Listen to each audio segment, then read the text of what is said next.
Success and positivity aren't just about luck, they are built on habits. Today, I am sharing the best habit that successful and positive people swear by.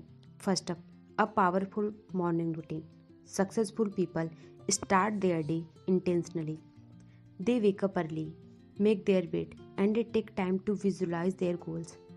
A strong morning set the tone for a productive day. Growth mindset.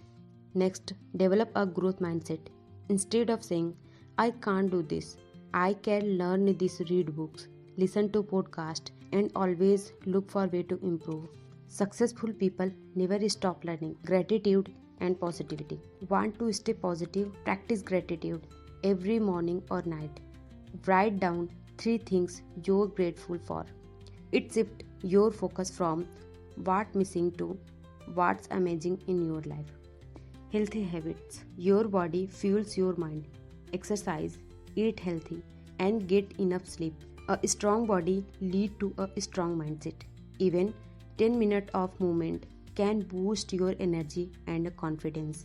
Taking action and consistency. Here's the secret. Take action.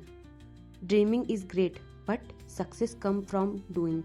Set small goals, stay consistent, and celebrate progress. Every small step brings you closer to success. Success and positivity are in your hands. Which habits will you start today? Comment below. And if you found this helpful, like, subscribe, and hit that notification bell for more content on growth and success. Until next time, keep thinking and growing rich.